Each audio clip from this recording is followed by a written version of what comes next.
베드로전서 5장 7절에서 11절까지 말씀입니다. 너희 염려를 다 주께 맡겨버리라. 이는 저가 너희를 권고하심이니라. 근신하라, 깨어라. 너희 대적 마귀가 우는 사자같이 두루다니며 삼킬 자를 찾나니 너희는 믿음을 굳게 하여 저를 대적하라. 이는 세상에 있는 너희 형제들도 동일한 고난을 당하는 줄 알미니라. 모든 은혜의 하나님 곧 그리스도 안에서 너희를 부르사 자기의 영원한 영광에 들어가게 하시니가 잠깐 고난을 받은 너희를 친히 온전케 하시며 굳게 하시며 강하게 하시며 털을 견고케 하시리라. 권력이 세세 무궁토록 그에게 있을지어다. 아멘. 기도하겠습니다. 살아계신 하나님 아버지, 오늘도 하나님의 말씀을 우리에게 들려주시기를 원합니다. 이 시간에 우리가 마음을 모아서 하나님을 바라보며 하나님의 음성을 들으며 하나님의 말씀을 들을 때에 이 말씀이 우리 삶의 귀한 생명의 양식이 되게 하시고 우리 마음에 새겨지게 하여 주옵소서. 이 세상을 살아갈 힘과 믿음과 지혜와 용기를 얻게 하여 주시옵소서. 하나님의 성령이 충만히 임하여 주시기를 원하고 기도합니다. 전하는 자나 듣는 자가 성령이 충만하여 하나님의 말씀이 이 시간 능력이 역사하는 시간 되게 하여 주시옵소서. 예수 그리스도의 이름으로 기도하옵나이다. 아멘. 이 베드로전서는 고난당하는 성도들을 향한 편지입니다. 이 서신 전체에 걸쳐서 성도의 고난이 어떤 의미가 있는가 하는 것을 가르치고 있습니다. 고난을 견디고 통과하는 성도에게 중요한 것은 고난에 대한 성경적인 관점을 바르게 갖는 것입니다.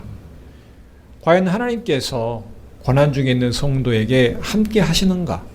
그렇다면 어떻게 함께 하시고 인도하시는가? 고난을 견디고 나면 과연 무엇이 기다리고 있는가? 믿음이 있는 성도라면 반드시 알아야 하는 것입니다. 오늘 본문은 고난당하는 성도에 대한 마지막 권면으로서 고난을 이기는 길을 가르쳐 주고 있습니다. 첫째로 염려를 주께 맡기라는 것입니다. 우리가 앞서 본문에서 고난당하는 성도가 하나님이 높이시는 때까지 겸손하라 하는 권면이 있었습니다. 하나님의 때가 될 때까지 고난을 견디는 가운데 우리의 마음에는 여러 가지 생각이 교차할 수 있습니다.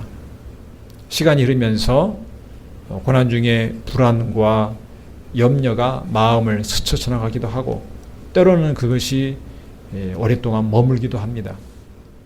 염려가 많아지면서 고난을 견디는 것도 점점 힘들어질 수 있습니다. 오늘 본문 7절에 이렇게 권면하고 있습니다. 너희 염려를 다 주께 맡겨버리라. 이는 저가 너희를 권고하심이라. 고난은 일단 우리가 느끼기에 어떤 압박을 받는 것입니다. 그게 정신적인 압박이든 육체적인 것이든 자유롭지 못하고 억눌림을 당하는 것입니다. 자기 몸이 구속을 당해야 해서 감옥에 갇히거나 또 폭력을 당할 수도 있습니다. 어떤 조롱과 무시, 따돌림을 당할 수도 있습니다. 차별을 당할 수도 있습니다. 인격적인 모욕을 당할 수도 있습니다. 그래서 하루 살아가기가 쉽지 않습니다. 과연 이렇게 해서 제대로 살아갈 수 있을까? 앞날에 대한, 미래에 대한 불안 때문에 걱정과 근심과 염려가 마음을 짓누를 수 있습니다. 고난당하는 성도가 당하는 현실입니다. 그런데 그렇게 걱정하고 염려를 하는 이유는 자신이 그 모든 짐을 다 짊어져야 된다고 하는 생각 때문입니다. 우리가 5분 후의 일을 알지 못하고 또 우리의 미래를 우리가 바꿀 수가 없습니다. 그런데 불안해합니다. 주님께 맡기지 못했기 때문에 그렇습니다. 내 자신의 미래가 더 나쁜 상황이 될 수가 있고 지금 당하는 고난이 해결될 수가 없다면 우리는 절망할 수도 있습니다. 지금 우리가 살아가면서 하는 행동과 수고와 노력은 상당 부분 앞날에 대한, 미래에 대한 대비를 하는 것이기도 합니다. 동물들과 달리 인간은 미래에 대한 예측을 하면서 살아갑니다. 이러한 상상력은 물론 미래를 대비하게 되는 그런 장점이 있습니다. 농부는 농사를 지을 때 그 수고와 노력의 보상을 수확할 때에 받습니다. 수확하고 나서야 삶에 여유가 생깁니다. 그 전에는 어떻게든 버텨야 됩니다. 먹을 것이 없고 그런데도 그것을 어떻게든지 넘겨야 됩니다. 그래서 어떤 농사 짓는 그 시기마다 어떻게 될 것인가를 예측하고 미리 다 대비합니다. 전년도에 수확한 것을 잘 나누어서 아껴서 사용해야 되고 또 농사를 짓는 중에 또 다른 밭에는 다른 작물을 심기도 하고 여러 가지 다양한 시도를 합니다. 그런데도 갑작스런 병충해나 또 홍수, 수해를 입기도 하고 태풍으로 비바람의 피해를 당하기도 합니다. 그래서 이 농작물에 피해를 줄 것 같은 그러한 기상 예보를 들으면 걱정이 앞섭니다. 아무 이상 없이 피해가 있더라도 최소한으로 하고 지나가기만을 기다립니다. 요즘 우리 삶의 경제 침체는 많은 사람들을 근심과 걱정에 잠 못 이루게 합니다. 어떻게 생계를 꾸려나가야 되는가 탄식하면서 막막하고 답답한 마음에 또 더위까지 덮고 작은만 일에도 짜증을 내고 우울해질 수 있습니다. 이러한 인생의 무게에 짓눌리는 것입니다. 불안과 근심과 염려는 미래에 당할 것을 미리 앞당겨서 오늘 괴로움을 당하는 것입니다. 믿지 않는 자들은 그것을 벗어날 길이 없습니다. 때로는 술이나 노래로 다른 즐거움과 쾌락으로 잊어버리려고 합니다. 그런데 그것이 끝나고 다시 현실로 돌아오면 더 낙심하게 됩니다. 인생은 원래 그런 거라고 하면서 체념할 수도 있습니다. 그러나 믿는 그리스도인들은 달라야 됩니다. 삶의 주인이 내 자신이 아니고 예수님이기 때문에 그렇습니다. 예수님께서 내 삶을 인도해 가십니다. 세상에서 고난을 당해도 모든 짐을 우리 스스로가 떠안아야 되는 것은 아닙니다. 예수님 안에서 살아가는 것입니다. 예수님께서 우리에게 근심하지 말라 이렇게 말씀하셨습니다. 요한복음 14장 1절 우리 같이 한번 읽겠습니다. 너희는 마음에 근심하지 말라. 하나님을 믿으니 또 나를 믿으라. 뒤이어 나오는 말씀에 보면 예수님께서 아버지의 집으로 간다. 거기서 너희를 위한 처소를 예비하겠다 말씀하셨습니다. 우리가 영원히 거할 곳을 예비해 주신다는 말씀입니다. 미래에 내일의 문제를 주님께서 해결해 주신다는 것입니다. 우리는 그저 목자 되신 주님을 믿고 따라가는 양입니다. 양은 목자를 전적으로 의지합니다. 앞에 무엇이 기다리고 있는지 걱정하지 않습니다. 그래서 앞에 가서 인도하는 목자만 목자만 바라보고 따라갑니다. 그렇게 가다 보면 먹을 풀이 있고 마실 물이 있고 맹수로부터 안전하다는 것을 압니다. 오히려 양이 자기 멋대로 마음대로 길을 가면 먹을 것을 얻지 못하고 맹수에게 잡혀 먹힐 수도 있습니다. 주님께서 그래서 우리에게 권고하십니다. 너희는 마음에 근심하지 말라. 염려를 내게 맡겨버리라. 권면하십니다. 이 주님의 권고에 따라서 주님께 모든 것을 맡기면 우리는 더 이상 염려하지 않을 수 있습니다. 하나님께서 인간을 창조하셨을 때 모든 것을 다 채워주시렸습니다. 에덴 동산에 먹을 것이 풍부하고 걱정할 일이 하나도 없었습니다. 그런데 하나님을 떠난 인간이 맞닥뜨린 현실은 어떻습니까? 삶의 문제를 혼자 다 떠안아야 된다는 것입니다. 하나님을 떠난 인간이 당하는 현실입니다. 하나님을 의지하지 않고 사는 것이 자유라고 생각했겠지만 실상은 근심과 염려로 가득 찬 삶을 사는 것입니다. 욕심이 많고 기대 수준이 높을수록 현실에 대한 불만족과 불안이 심해질 수 있습니다. 지금 여러분에게 어떤 불안과 염려가 있습니까? 주님께 맡길 수 있기를 바랍니다.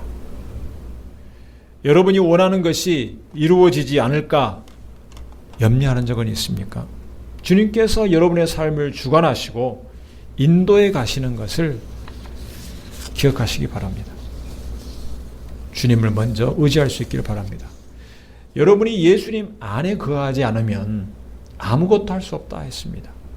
요한복음 15장 5절에 나는 포도나무요 너희는 가지니 저가 내 안에 내가 저 안에 있으면 이 사람은 과실을 많이 맺나니 나를 떠나서는 너희가 아무것도 할 수 없습니다.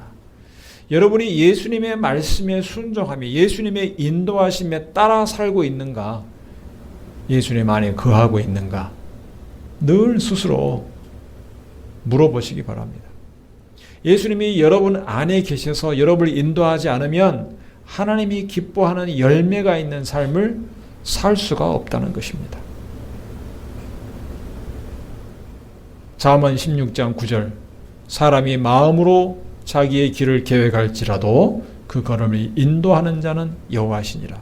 우리가 생각이 있고 의지가 있고 여러 이성이 있고 우리의 마음으로 우리의 길을 계획할 수 있습니다. 나는 미래에 뭐가 되겠다. 무슨 일을 해서 꼭 성공하겠다. 그러나 그 걸음을 인도하시는 그 앞길을 인도하시는 분은 하나님이시다. 하나님께 달려있다는 것입니다. 그래서 하나님께 맡기라는 것입니다. 그래야 일이 이루어집니다.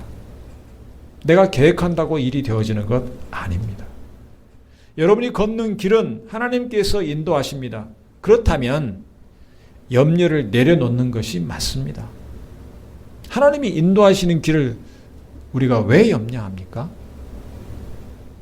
여러분이 염려한다는 것은 그 인도하시는 하나님을 믿지 못하기 때문에 염려하는 것입니다. 염려가 여러분에게 있으면, 근심이 있으면 여러분 스스로 하나님을 믿고 있는가 돌아보시기 바랍니다. 믿음이 있는 자가 하나님을 기쁘시게 한다 했습니다. 염려를 맡긴다는 것은 하나님에 대한 믿음의 고백인 것입니다. 지금 여러분의 염려를 주님께 다 맡기고 있는가?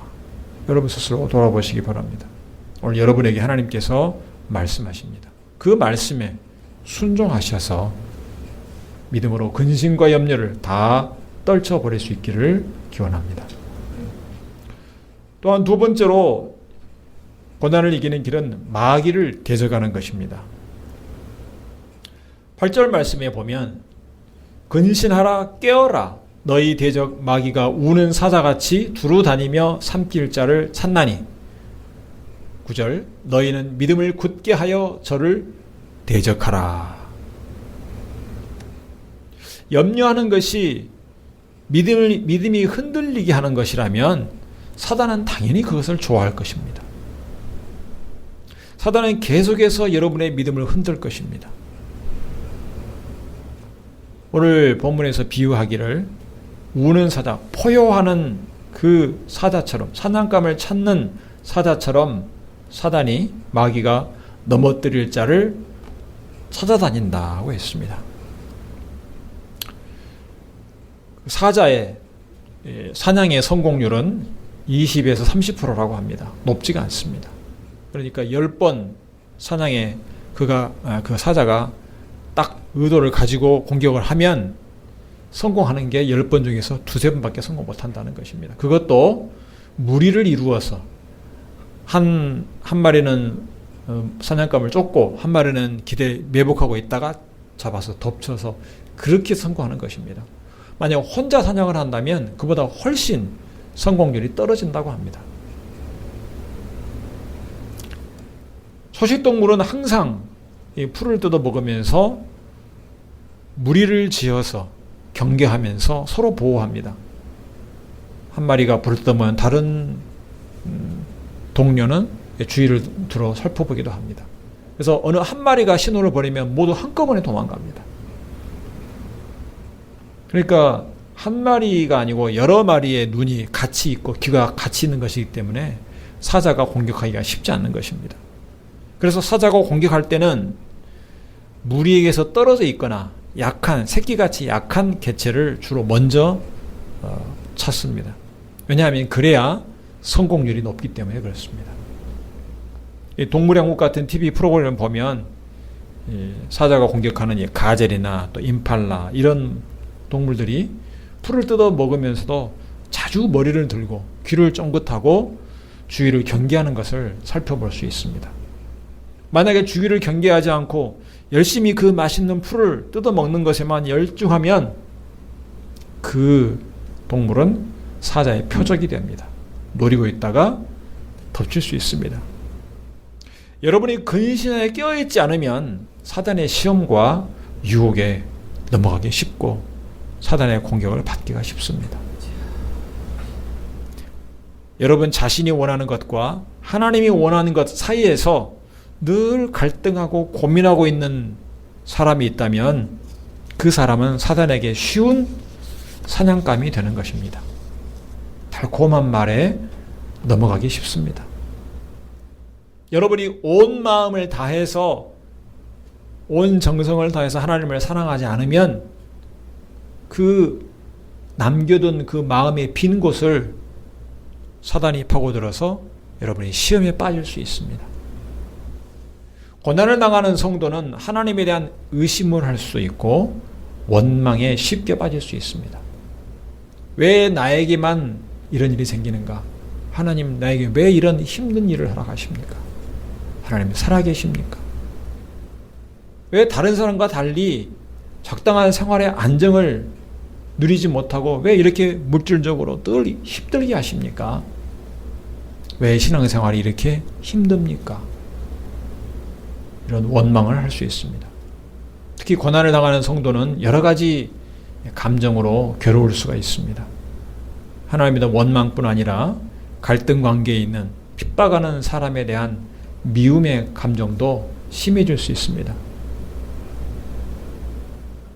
나를 힘들게 하는 그 사람에 대한 미움을 가진 성도는 사단의 쉬운 사냥감입니다. 이 미움의 감정은 분노하게 만들고 분노는 사람을 어리석은 생각과 행동에 빠지게 하는 것입니다. 평소에는 하지 않던 마음이 안정을 취할 때는 하지 않던 행동과 말을 감정에 휘둘려서 행할 수가 있습니다. 그리고 후회하는 것입니다. 이 미움과 분노는 성령의 열매인 절제, 온유, 오래 참음, 사랑, 기쁨, 양선, 화평을 방해합니다. 얼마나 무서운 일입니까? 성령의 열매 대부분을 맺지 못하게 하는 것입니다. 이 미움과 분노가. 이 분노하는 것은 자기의 감정과 자기의 마음이 흘러가는 대로 자기를 맡겨버리는 것입니다. 그리고 화난 것 자체를 자기의 책임으로 생각하지 않습니다. 내가 화가 났으니 어쩔 수 없다라는 식으로 생각을 합니다. 그러면 사단은 어떻습니까? 쌍수를 들어 환영할 것입니다. 사단이 시험하고 유혹할 것도 없습니다. 사단 앞에서 아무런 경계를 하지 않는 것과도 같습니다. 사자가 그냥 달려들어서 먹이를 낚아채듯이 순식간에 낚아챌 것입니다. 그래서 마태복음 5장에서 하나님 앞에 예물을 제단에 들이다가도 중단하고 먼저 형제와 화목하라 이렇게 말씀했습니다. 내가 잘못한 것이 더 적은데도 화목을 요청하면 내가 손해보는 것 같고 억울하게 느낄 수 있습니다. 그런데도 여러분 안에 미움과 갈등의 문제를 먼저 해결하는 것이 사단의 시험을 막는 것입니다. 만약 그렇지 않다면 여러분 마음에 미움과 분노를 품고서 하나님 앞에서 제대로 기도할 수도 없고 제대로 찬양할 수도 없습니다. 만약 하나님의 말씀을 듣는다면 그 말씀도 마음에 잘 들어오지 않을 것입니다. 말씀을 거부하기 쉽습니다. 그래서 하나님 앞에 나오기 전에 우리 마음의 어떤 미움의 감정이나 분노 이런 것들을 잘 다스리고 해결해야 된다는 것입니다. 저도 그런 경험이 있습니다. 마음에 어떤 분노가 있을 때는, 미움이 있을 때 하나님의 말씀을 읽겠다고 성경을 펼쳐오고 있었는데 30분, 1시간 동안 아무 내용도 들어오지 않습니다. 눈은 성경을 보고 있는데 생각은 말씀을 따라가지 않는 것입니다. 이것이 결국 사단이 가장 좋아하고 사단이 원하는 것이구나. 이것을 깨닫고 나서는 이제 어떤 미움도 다 버려야 되겠다라고 생각을 했습니다. 상대방과 갈등이 있을 때 적어도 여러분 마음에서는 미움을 버려야 됩니다. 오히려 긍휼히 여기는 마음을 가져야 할 것입니다. 우리 주님께서도 사단의 시험을 당하셨습니다. 히브리서 2장 18절 말씀을 보면 자기가 시험을 받아 고난을 당하셨은즉 시험 받는 자들을 능히 도우시느니라. 주님께서 시험을 당하셨습니다. 그 주님께서 우리를 도우실 수 있을 것입니다. 주님께서 시험을 당했는데 사단에게 시험 당하는 것은, 우리가 시험 당하는 것은 너무나 당연한 것일 수도 있습니다. 주님께서는 그 유대 지도자들과 바리새인들의 조롱과 미움과 그런 모함을 다 당하셨습니다. 우리가 세상에서 미움과 조롱과 수치를 당하는 것도 어찌 보면 당연할 수 있습니다.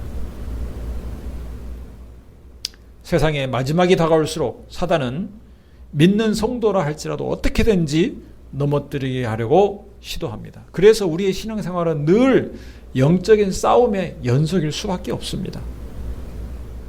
상대가 계속 쉬지 않고 노리고 틈을 노리고 공격해 올 수 있는 이상 우리에게 어떤 방심도 허용돼서는 안 될 것입니다.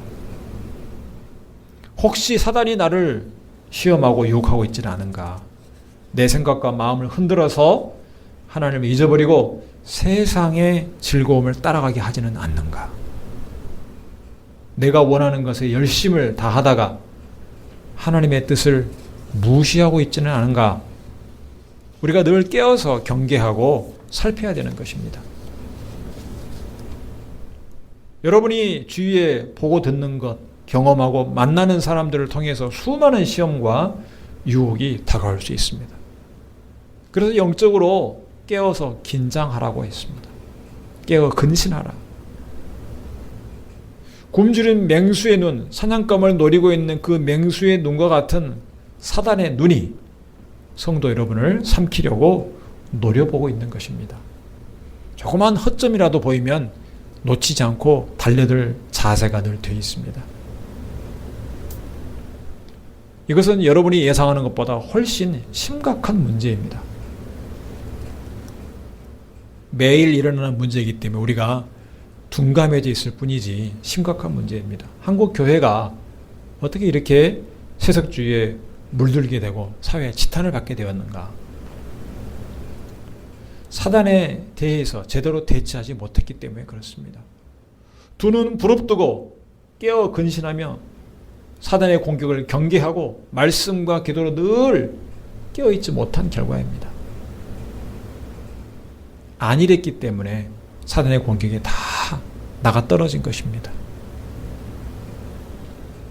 성도들이 삶 속에서 자주 경험하는 근심과 염려, 그리고 하나님에 대한 원망과 의심, 그리고 사람, 인간관계에서 미움과 세상을 향한 마음, 이러한 것들은 사단에게 공격할 틈을 내어주는 것입니다.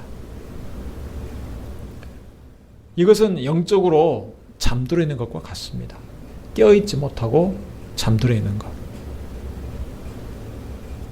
오늘 하나님께서 우리에게 깨어있으라고 말씀하십니다. 근신하라고 말씀하십니다. 특히 고난당할 때 나만, 내 자신만 고난당한다고 여기지 말라고 했습니다. 성도의 고난은 하나님의 인도하심 가운데 속한 것이다. 베드로전서에서 늘 강조했습니다. 하나님의 뜻대로 고난을 당할 수 있다. 그래서 다른 믿음의 형제 자매들도 그 다양한 환경 속에서 나름대로 고난을 당하고 있다는 것을 기억하시기 바랍니다. 어떤 순간에도 깨어 근신하고 사단을 대적하고 기도에 힘쓸 수 있기를 바랍니다. 세 번째로 하나님의 인도하심을 믿어야 됩니다. 오늘 본문 10절 말씀을 보면 모든 은혜의 하나님 곧 그리스도 안에서 너희를 부르사 자기의 영원한 영광에 들어가게 하시니가 잠깐 고난을 받은 너희를 친히 온전케 하시며 굳게 하시며 강하게 하시며 털을 견고케 하시리라.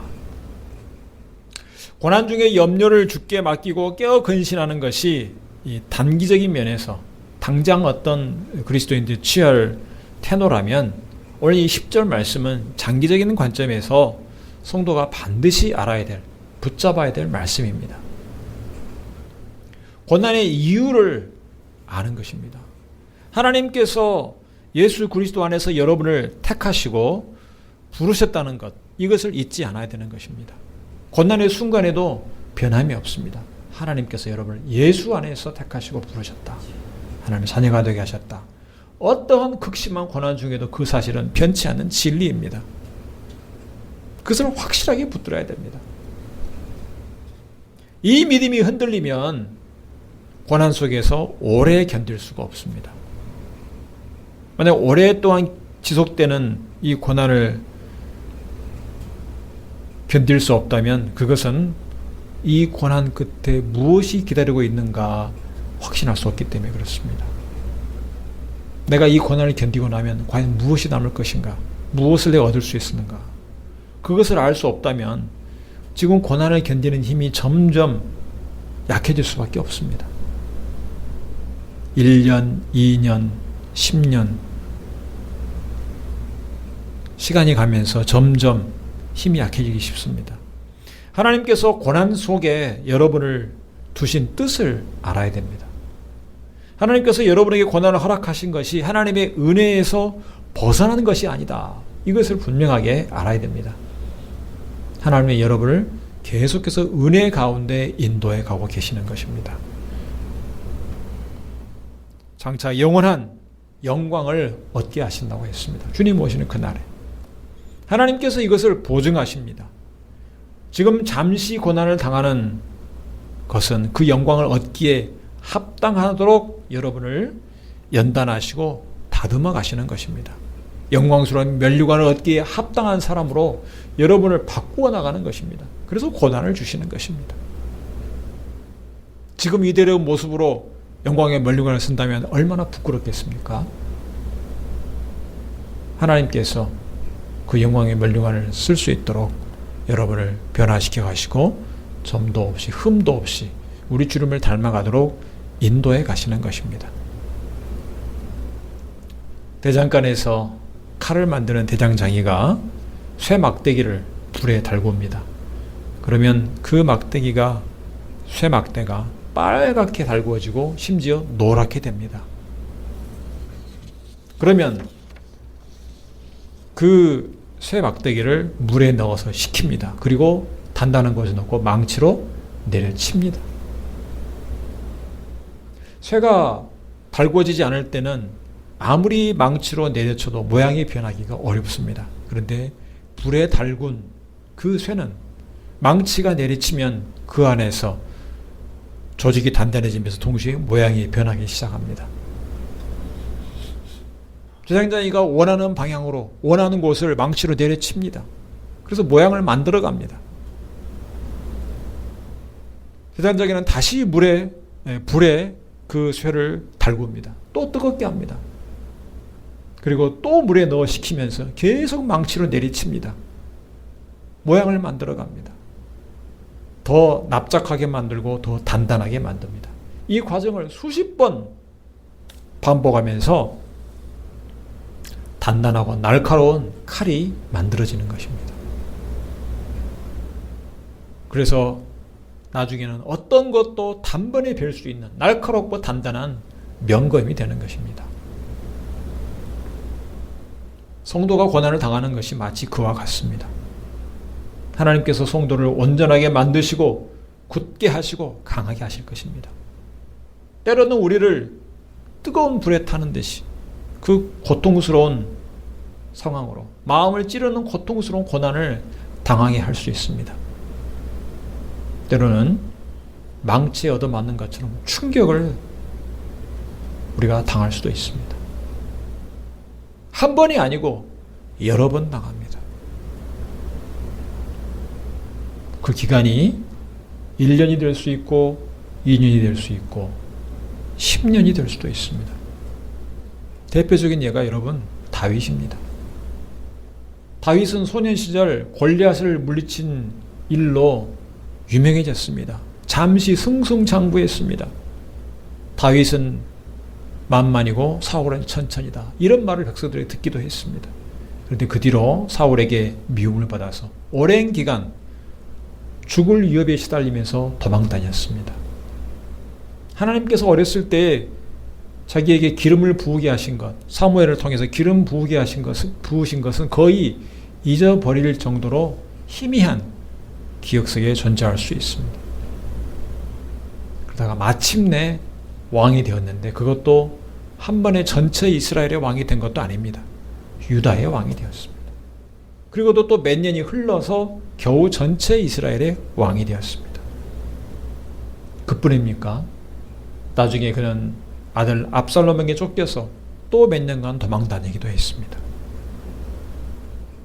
하나님께서 그처럼 다듬으셨기 때문에 하나님 마음에 합한 자다 하는 말을 다윗이 들을 수가 있었던 것입니다. 다윗이 골리앗을 이긴 그 믿음만으로는 결코 이루어질 수 없는 것입니다. 하나님께서 다윗을 강하게 하고 굳게 하신 것입니다. 온전케 하신 것입니다.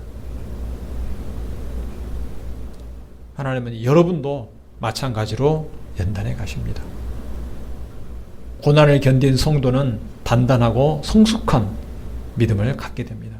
이 고난 속에서 하나님의 뜻을 분별하고 힘쓰고 하나님만 의지하는 방법을 배울 수가 있습니다. 겸손을 배우고 믿음이 단단해지게 됩니다.